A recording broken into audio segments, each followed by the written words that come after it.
Olorunfemi Street was like any other small street in Lagos, alive, with the sounds of people going about their daily business, children playing, and neighbors sharing gossip.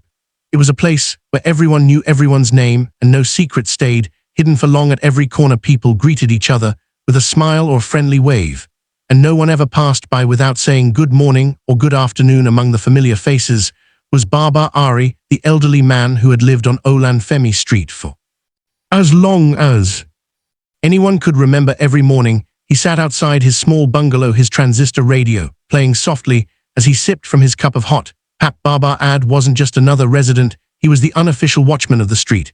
If something unusual was happening, you could be sure that Baba Aid would be the first to notice and the first to spread the news.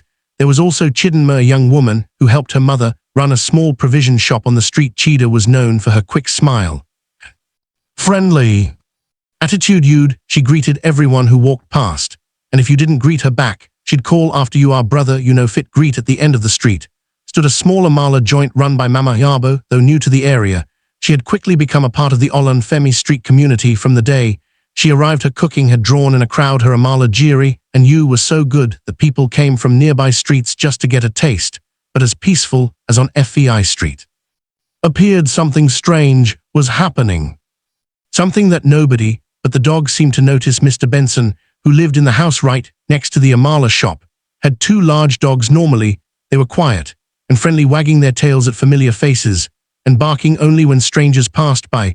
But ever since Mama Iyabo and her family arrived, the dogs had changed. Every time they passed the dog's gate, the animals barked fiercely, growling and packing as though they were in the presence of something dangerous. At first, Mr. Benson thought it was just the dogs being protective of their territory, but soon it became clear that something was unsettling the animals. The more the family came and went from the shop, the more agitated the dogs became. At first, nobody took note of the dogs' barkings. For months after they arrived, Mama Yabo's Amala joint was the most popular place on Olorunfemi Street. From the early hours of the morning, the smell of hot Amala cooking on the stove would fill the air, drawing people in like bees to honey. It wasn't just the food that people loved, it was the atmosphere. There was something comforting about sitting on the wooden benches outside the small shop, eating a plate of Amala with giri and assorted meats, and watching the world go by. Mama Iyabo was a short, plump woman, always with a smile on her face and a warm greeting for everyone who passed by. She worked alongside her two daughters and a young man who many assumed was her son. The girls were quiet, always working quickly and efficiently, while the boy handled the money and served the customers. Together they ran the joint like a well-oiled machine. People from all over the area came to buy food. Baba Ad made it a point to stop by at least twice a week. He liked to sit on the benches outside, listening to his radio and enjoying his meal. Even Chidinma, who was always busy at her mother's shop, would find time to stop by and grab a plate. "This Amala is magic," she'd say, licking her fingers after every meal. Even though the family didn't talk much, people felt at ease around them. They never caused any trouble, and they kept their shop clean and tidy. It was the perfect business, and it seemed like nothing could go wrong. The Amala was soft, the jabiri was perfectly seasoned, and the customers were happy. But while the people of Olorunfemi Street enjoyed their meals without a second thought, Mr. Benson's dogs had a different opinion. Every time Mama Iyabo or one of her children walked past, the dogs would bark furiously, their sharp barks cutting through the air. They seemed to sense something that the rest of the street couldn't. "I don't know why these dogs keep barking at them," Mr. Benson said one day, shaking his head. "They've never acted like this before." His dogs were usually calm and friendly. They'd seen the family every day for months, and yet their reaction never changed. Every time the family passed by, the barking started up again, as if the dogs were warning the street about something no one else could see. "If only these dogs could talk," Mr. Benson muttered to himself one evening as the dogs barked uncontrollably once again. But to everyone else, Mama Iyabo and her family seemed perfectly ordinary. They ran their shop, greeted their customers, and went about their business like everyone else. Nobody thought twice about it. But as the days went by, something subtle began to change. They were still busy, but there was a growing unease in the air that nobody could quite explain. Little by little, things started to feel different. At first, the changes were so small that nobody really noticed. People still came to Mama Yabo's Amala joint, enjoyed their meals, and exchanged small talk. As they ate, the joint remained as popular as ever, but slowly something started to shift. The warmth that used to fill the small shop began to fade, and the family's behavior became more distant, more unsettling. It began with the greetings. Mama Iyabo had always been one of the most polite people on the street. Every morning, she would greet everyone who passed by her shop, her voice full of energy, her smile bright, her two daughters. The young man who worked with her would always follow her lead, nodding and greeting the customers as they set up for the day. It was something that everyone on Olorunfemi Street appreciated. Greetings were an essential part of the culture. But one day Chidinma noticed something odd. She passed by the shop on her way to the provision store, as she always did, and waved at Mama Iyabo. "Good morning, Mama Iyabo," she called out cheerfully. But this time there was no reply. Mama Iyabo didn't look up, didn't smile, she didn't even seem to hear. Chidinma frowned. Maybe she didn't hear me, she thought, so she tried again. The next day, this time, the same thing happened. No response. Mama Iyabo's daughters, usually quick to greet, just continued with their work, their faces blank, their eyes avoiding contact with anyone who passed. It wasn't just Chidinma. Other people on the street started to notice as well. One by one, they began to whisper among themselves. Baba Ad, who sat outside his house every day listening to his radio, noticed that changed too. "These people have stopped greeting," he said one afternoon, scratching his head. "Before they would greet me every morning. Now they just walk by like they don't see me. I thought it was just me." Chidinma replied, "I greet them every day, but they act like I'm invisible." At first people tried to make excuses for them.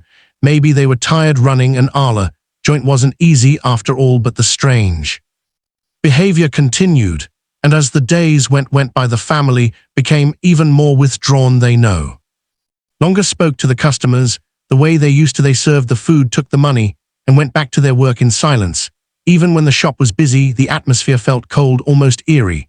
And the dogs, Mr. Benson's dogs, noticed it too. If anyone should have gotten used to Mama Iyabo's family, it was the dogs. They saw them every day, heard their voices, and watched them move back and forth from the house to the shop.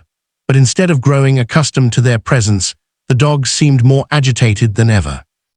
Every morning, when Mama Iyabo and her children passed by on their way to open the shop, the dogs would bark furiously. Their growls were low and menacing, their barks sharp and relentless. They barked so loudly that it disturbed the entire street. It wasn't just one bark and then silence, it was continuous, as if the dogs were trying to send a message, a warning. "I don't know what's wrong with these dogs," Mr. Benson muttered one evening, shaking his head in frustration.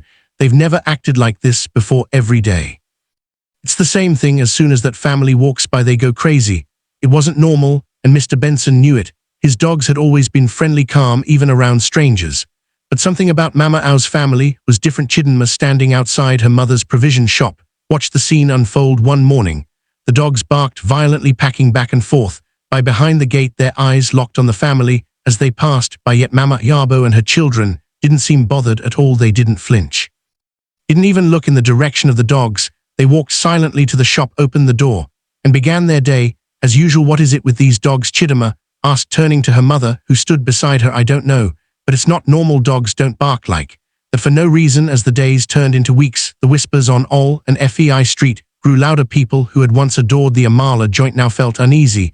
The food was still as delicious as ever, but the warmth and friendliness that had once defined the place were gone. The shop was busy, but it felt cold, lifeless. Customers noticed that the family barely spoke to each other anymore, and when they did, it was in hushed tones, in a language nobody on the street recognized. "They're not Yoruba," Baba Ad said one day, speaking to a group of men who gathered outside his house. "Have been listening to them, and the language they speak, it's not Yoruba, it's not Hza or Igbo either.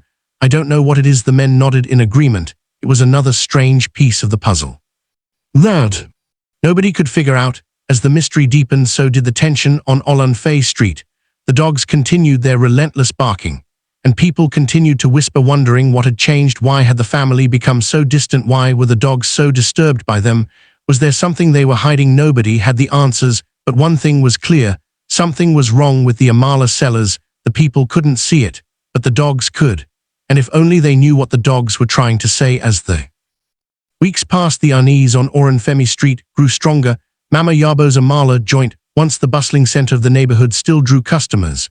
But people began to speak in hushed tones about the strange changes that had taken over the family. There was something odd about the way they lived, something that didn't sit right with anyone who paid attention. For one thing, people began to realize that Mama Iyabo and her family never seemed to leave the shop. At first, everyone had assumed they had a house somewhere nearby, that they lived like everyone else in the neighborhood.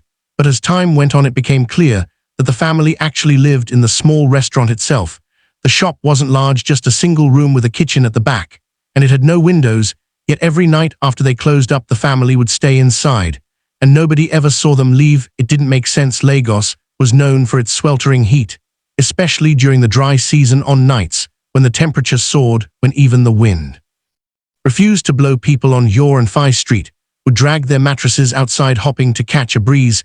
Mr. Benson's compound was always filled with people sleeping in the open air, trying to escape the stifling heat inside their homes. But not Mama Iyabo's family. No matter how hot it got, they stayed inside the shop. People began to whisper that the family must have a way to cool the place down, maybe a fan or an air conditioner. But that theory didn't hold water. Everyone knew there was no light in the shop after hours, and besides, the building had no windows for any cool air to circulate. Yet somehow the family appeared comfortable, while everyone else on the street sweated through the night. They never come outside, Chidinma said one evening, standing by the gate of Mr. Benson's compound with her mother. It's so hot, and they stay inside that small shop like nothing is happening. It's not normal, her mother replied in shaking her head. Even me, I can't sleep in this kind of heat. The more people talked, the more they realized how strange the family's living arrangements were. The shop had no windows, no proper ventilation. Even during the day, when the sun was at its highest, the family would stay inside cooking and working, as if they didn't feel the heat at all. It was as though they were untouched by the things that affected everyone else on the street. And then there were the dogs. It was unusual, because typically dogs in the neighborhood grew accustomed to the people they saw every day. After a while, they stopped barking at familiar faces. I don't understand it, Mr. Benson said one afternoon, talking to a few neighbors who had gathered outside his house. My dogs have never acted like this. They should be used to that family by now. But every time they see them, it's like they're seeing strangers. It's not just your dogs, Baba added, sitting on his usual chair. Dogs can sense things we can't. They're seeing something that we're not seeing. The neighbors nodded in agreement. Everyone had their theories, but nobody could explain why the dogs were so agitated. The constant barking had become a daily routine. Every time the family passed by, the dogs would growl and bark until they disappeared into the shop. And even then, the dogs would continue to pace near the gate, uneasy and restless. The mystery deepened. Who were these people? Where did they come from? And why did everything about them feel so off? As the whispers grew louder, so did the tension. People still came to the shop, but they came with a sense of unease, though something unseen was lurking just beneath the surface. The family's strange living conditions, the dog's constant barking, and the unfamiliar language all pointed to one thing: there was more to Mama Iyabo's family than met the eye. And while the people of Olorunfemi Street tried to make sense of it, the dogs kept barking. Whenever they sighted any member of the strange family, things went on like this until New Year's Eve, when something unexpected happened. The end of the year brought a festive atmosphere to Olorunfemi Street. The air was filled with the sounds of celebration, children running around with sparklers, families setting up chairs in front of their homes, and the smell of food wafting from kitchens as everyone prepared for the new year. As was tradition, most of the residents stayed up for the crossover into the new year, either attending church or celebrating with family and friends. But as the neighborhood prepared for the celebrations, one thing stood out: Mama Iyabo's Amala shop was still open late into the night. It was unusual for the shop to be open so late. Normally Mama Iyabo closed up around 9:00 p.m. But on this particular night, the lights inside the shop stayed on, and the family could be seen moving about, cooking and serving food to the few late-night customers. Some people on the street wondered if they were staying open longer to make some extra money before the new year, but nobody questioned it. After all, Mama Iyabo's family had always done things differently. Mr. Benson, who had just returned from a New Year's Eve service with his wife, noticed the lights still on in the shop. As he passed by, they're still open, his wife asked, surprised. Maybe they're trying to make some extra sales before midnight, Mr. Benson replied, glancing at the shop. The dogs, however, were unusually quiet that night. Normally they would bark at the family whenever they passed by, but on this particular night, they seemed calm, lying quietly in Mr. Benson's compound. It was strange, but Mr. Benson didn't think much of it at the time. As the clock struck midnight, the sounds of fireworks filled the sky, and the people of Olorunfemi Street celebrated the arrival of the new year. There was laughter, music, and the clinking of bottles as neighbors wished each other well and made plans for the year ahead. But in the midst of the celebrations, nobody paid much attention to Mama Iyabo's shop. By the next morning, everything changed. When the sun rose on New Year's Day, the people of Olorunfemi Street were met with an unsettling sight. Mama Iyabo shop, which had been buzzing with activity just hours before, was completely empty. The door was closed, the lights were off, and there was no sign of the family. It wasn't just that they had closed for the holiday, everything was gone. The pots and pans that had always been stacked outside the shop were missing. The benches where customers usually sat had been cleared away. Inside, the shop was bare, as if no one had ever been there. Nobody had seen them leave. I passed by there around 2 a.m. after the service, and they were still there, Mr. Benson said, shaking his head in disbelief. But now it's like they disappeared. Chidinma was one of the first to notice the disappearance when she went to buy Amala that morning. Mama Iyabo, are you there? She called out, knocking on the door. But there was no answer. When she peeked inside, she was shocked to find the shop completely empty. She ran back to her mother's shop, her heart racing. Mama, they're gone. The shop is empty. Her mother frowned. What do you mean gone? There? Not there. Everything is gone there. Whole place is cleared out. News of the disappearance spread quickly across Olorunfemi Street. Neighbors gathered around the empty shop, whispering to one another, trying to make sense of it. Nobody had seen them pack up or leave. No trucks, no cars, nothing. It was as if they had vanished into thin air. They couldn't have just left without anyone noticing. One man said, scratching his head. Maybe they moved in the middle of the night, another suggested, but no one could explain how they had left with her trace. The shop was completely bare, and there were no clues as to where the family had gone. No witnesses, no evidence, just an empty shop and unanswered questions. As the days passed, the disappearance of Mama Iyabo and her family became the main topic of conversation on Olorunfemi Street. People who had once gathered at the Amala joint to share a meal now gathered outside the empty shop to speculate about what had happened. Everyone had a theory. Some believed that the family were ghost spirits who had once lived on Olorunfemi Street long ago. They pointed to the family's strange behavior, their refusal to greet, the way they lived inside the shop with no windows, and the language they spoke that nobody could understand. To them, it made sense. The family had never belonged to the living world, and now they had returned to wherever they came from. You know, there are old stories about this area. One of the older women on the street said it's possible that they were spirits, and they only came back for a short time. Others thought the family was running from something, perhaps dead, or some unknown danger that had finally caught up with them. They speculated that the family had been living on the run for years, moving from place to place, never staying in one location for too long. Maybe they had been recognized by someone, or maybe they had gotten into trouble, and that's why they left in such a hurry. I wouldn't be surprised if they owed someone money, one man said, shaking his head. People don't just disappear like that unless they're running from something. But Baba Ad, always the voice of reason, had a different theory. He believed the family's strange behavior could be explained by mental health issues. Look, it's possible they were struggling, he said one afternoon, sitting with a few of the neighbors. The way they refused to greet, the way they lived in that small shop without windows. It could be that something was wrong with them. Maybe they needed help. The neighbors nodded, considering his words. It was a reasonable explanation, but it didn't answer all the questions. What about the dogs? For months, Mr. Benson's dogs had barked relentlessly at the family, growling and packing every time they passed by. But since the family's disappearance, the dogs had been calm, not a single bark. It was as if the source of their agitation had vanished, along with the family. It's strange, Mr. Benson said, watching the dogs laze around in the yard.